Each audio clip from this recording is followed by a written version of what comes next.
dipersembahkan oleh Luwak White Coffee. Didukung oleh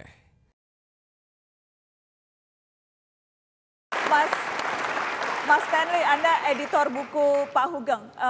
Bisakah cerita ke kami kisah-kisah yang juga menggambarkan karakter seorang Hugeng?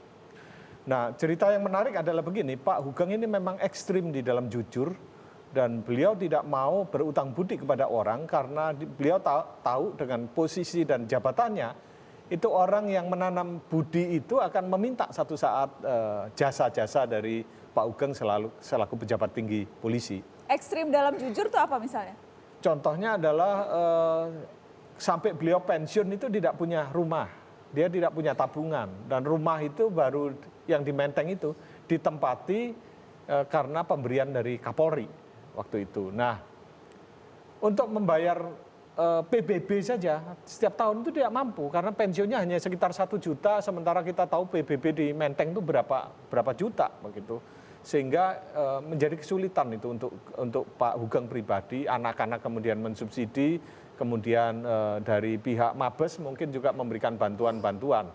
Nah, kita tahu bahwa begini contoh ekstrimnya adalah Pak Hugeng satu saat diminta untuk menjadi Kapolda di Sumatera Utara dengan menempati rumah dinas di Medan.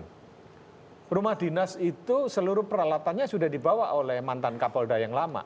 Kapoldanya pindahan, boyongan, seluruh inventaris itu dibawa. Sehingga ketika Pak Hugeng masuk ke rumah dinas, tidak ada satu peralatan pun. Ya. Nah, Pak Hugeng berkantor di Polda. Besoknya ketika pulang, dia bingung. Loh ini kok ada televisi, ada kulkas, ada macam-macam. Sama tadi apa yang diceritakan oleh Pak Sudarto tadi bahwa beliau kemudian tanya kepada ajudan, ini barang-barangnya siapa yang mengisi ini? Karena kemarin saya masuk rumah ini masih dalam keadaan kosong. Yang mana? Oh ini ada pengusaha yang memberi, kemudian ada rekanan dan sebagainya. Beliau langsung memerintahkan keluarkan barang ini di luar dan umumkan kepada orang-orang yang memberi ini untuk segera mengambil barang ini. Dan dalam hitungan 3 kali 24 jam kalau tidak diambil akan saya tuntut ini, akan saya laporkan.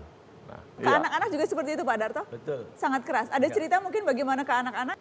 Mas Didit ketika mau masuk ke Akabri Angkatan Udara.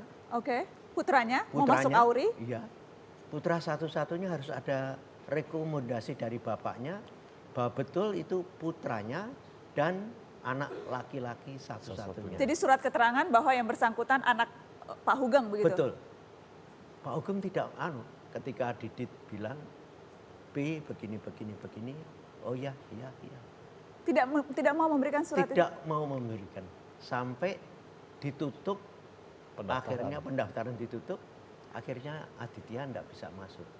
Kenapa Pak Hugeng bahkan surat pengantar untuk anak pun tidak mau? Ketika beliau cerita, Mas Darto, kalau Hugeng pada waktu itu tanda tangan, Hugeng Kapolri, mesti anak saya diterima. Saya tidak mau.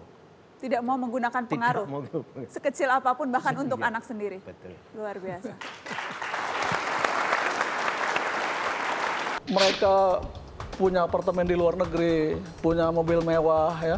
Yang kalau kita lihat dari struktur gaji tidak mungkin sampai kiamat pun dia tidak mungkin gitu membeli itu.